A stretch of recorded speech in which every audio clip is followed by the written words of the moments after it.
We saw in Unit 3 of Section 3 that the involvement of the local community is a vital aspect while planning and enhancing peripheral areas. Today, we get into more detail with this topic and in particular with the role of community manager with Martina Pirrone, research fellow for the University of Pisa and community manager for the INCULTUM project. Welcome, Martina, to the INCULTUM project.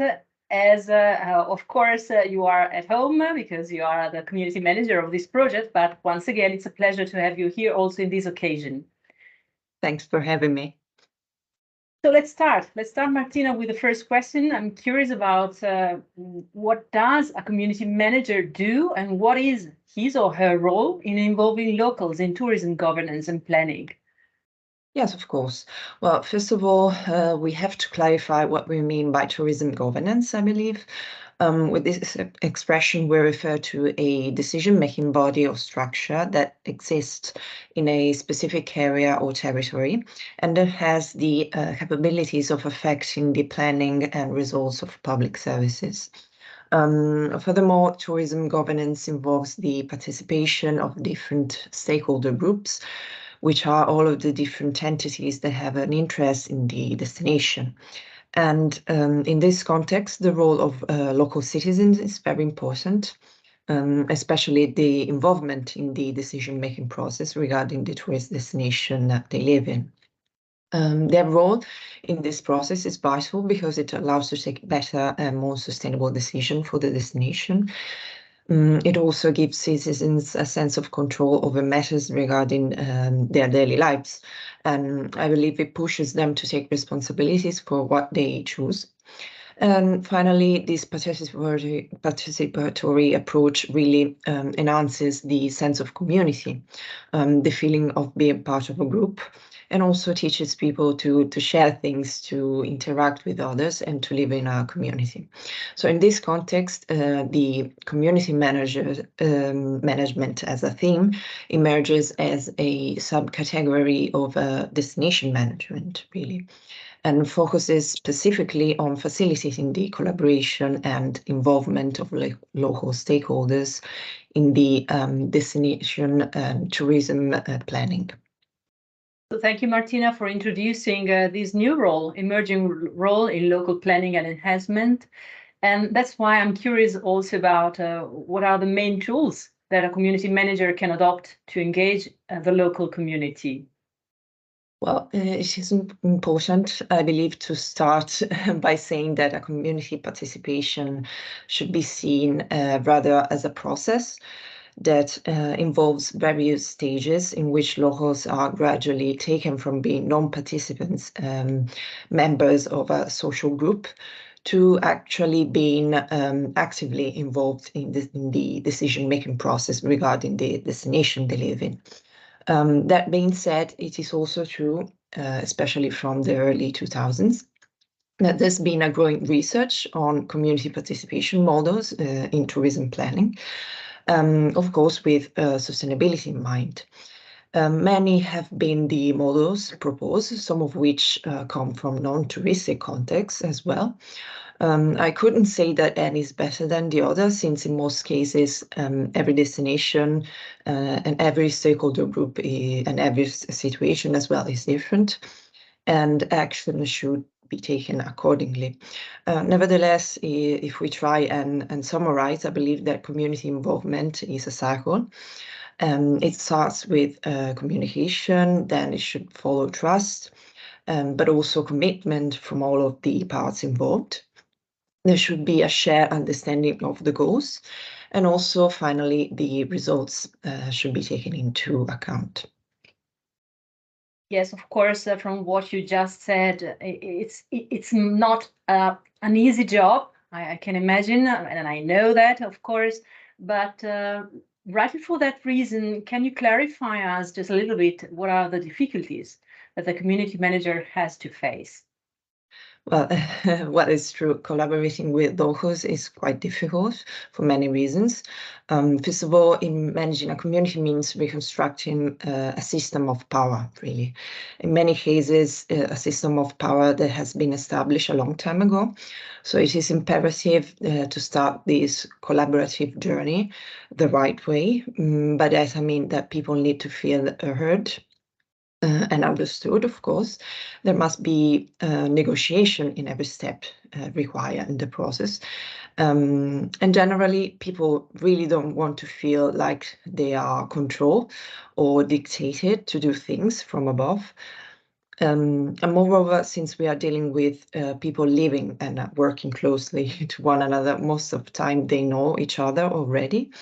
And if there's an history of antagonism, for example, the collaboration with them will not be easy.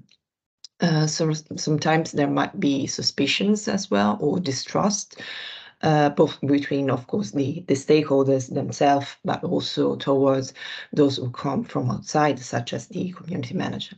So in this case, being capable of mediation between the two sides is very important.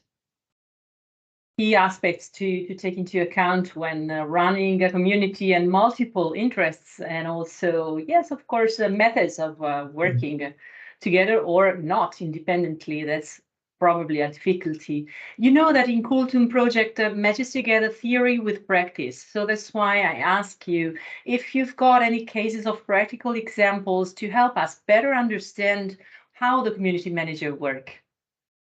Yes, of course. The latest practical example of what we have discussed relates to the community management and involvement task of my team in the context of the INCULTUM project. Since community involvement is a vital goal of this project, our focus has been to plan meetings with the stakeholders, some of which have already taken place before the beginning of the summer season, and some of them will take place in the autumn and winter. Our aim for this first meeting was to foster communication and trust and ideas, of course, between the stakeholders, and also to support the development of new ideas for the destination. I have to say that many ideas have emerged during this meeting, especially for this summer season, some of which have already taken into action by the research team.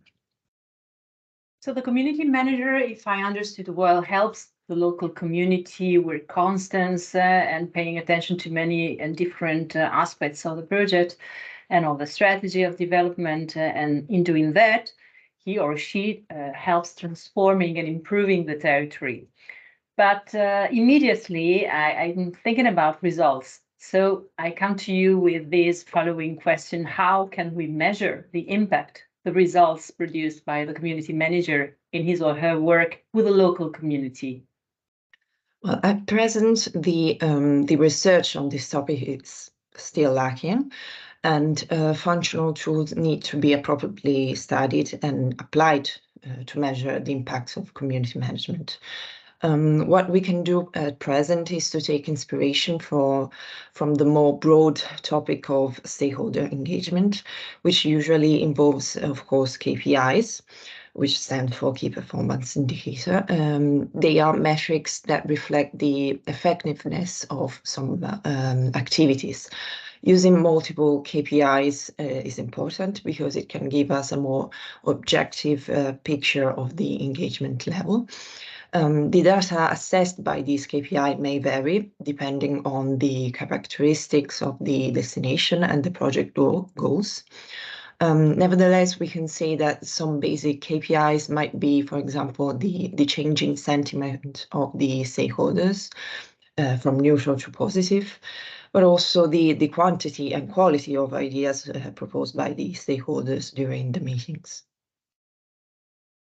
Fine. It's really interesting, of course, what you are saying, what you are describing, but you know that the time is at the end of our conversation. So that's why I ask you a last question, which is about inspiration and also professionalism. So is the community manager a profession What skills are required to do this job?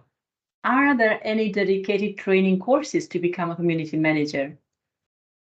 Well, community management for tourism is not yet recognized as a profession everywhere in the world.